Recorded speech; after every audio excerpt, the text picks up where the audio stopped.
यह वीडियो काल्पनिक है और इसका वास्तविकता से कोई संबंध नहीं है।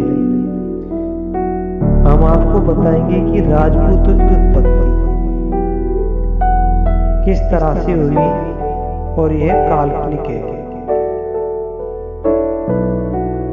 राजपूतों की उत्पत्ति के बारे में बताने वाले अनेक महापुरुष हुए और उन्होंने अपने अपने मतों के अनुसार राजपूतों की उत्पत्ति के अलग अलग स्रोत बताए।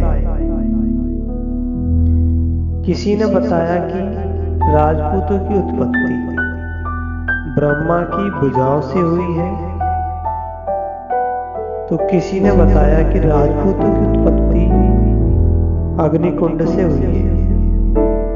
इसी तरह से अनेक लोग आए हैं, महापुरुष हुए हैं, उन्होंने सभी ने राजपूतों की उत्पत्ति के बारे में अलग अलग अपने मत दिए हैं, लेकिन जो सर्वमान्य मत है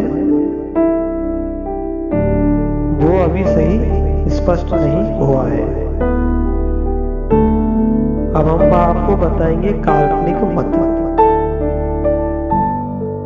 शुरुआती तौर पर घरों में परिवार रहता था और परिवार की रक्षा के लिए बाहर एक पहरेदार लगाया जाता था, ताकि परिवार में जितने भी सदस्य हैं वो आराम से सो सके, रह सके और अपना जीवन बिता सके।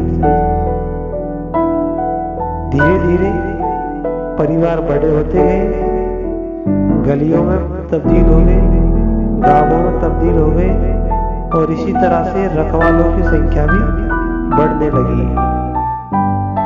जैसे जैसे समय बीतता गया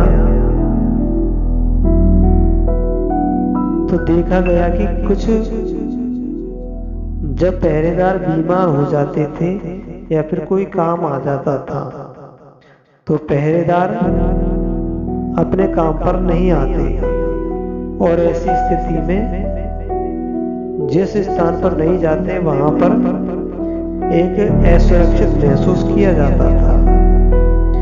तो फिर इस बात को देखते हुए सभी गांव वालों ने एक योजना बनाई कि क्यों ना इस काम को जितने भी पहरेदार हैं उनकी निगरानी के लिए एक व्यक्ति लगा दिया जाए।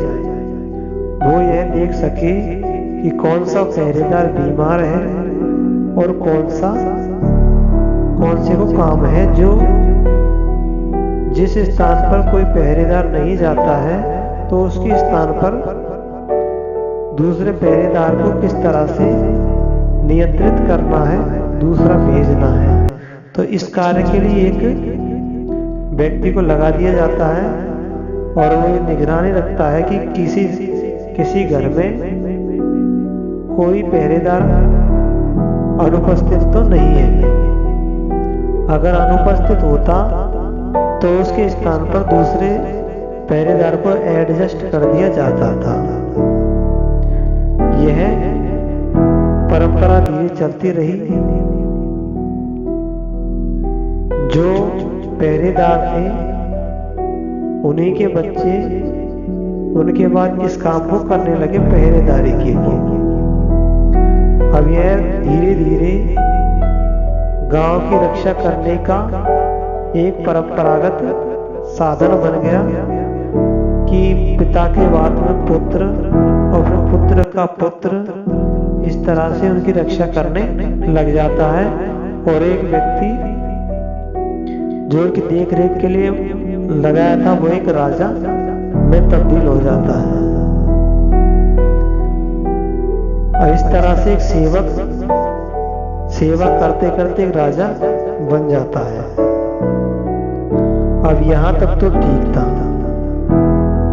और आप सब जानते हैं राजा का दायित्व होता है,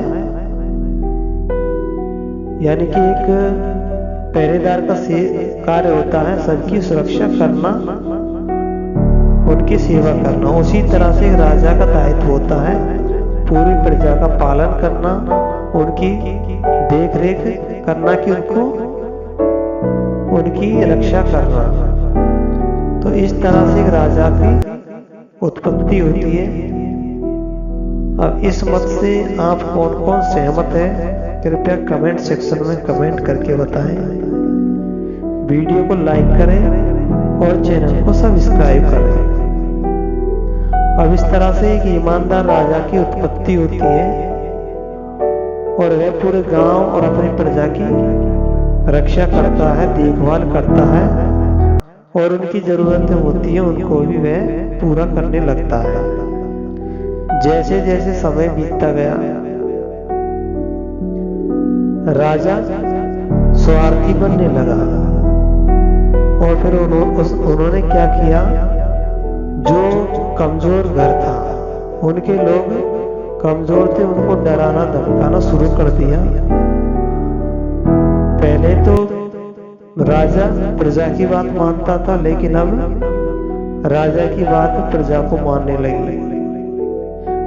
पड़ती थी। राजा उन पर जुल्म करने लगा, अपने पहरेदारों को ले जाता और जो घर कमजोर होता था उसी को वह दंडित करने लगा, डराने लगा, धमकाने लगा।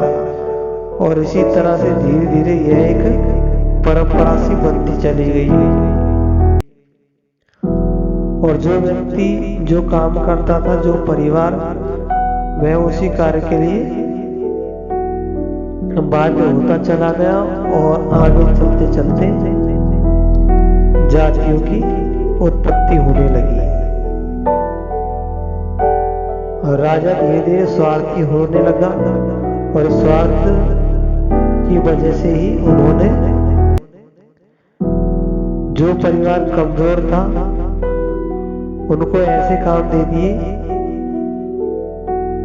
जो गंदगी से पूर्ण थे, और जो अच्छे काम थे वो उन लोगों को दे दिए, उन परिवारों को दे दिए जिनके पास में थोड़ा बहुत सामर्थ्य था राजा का सामना करने का।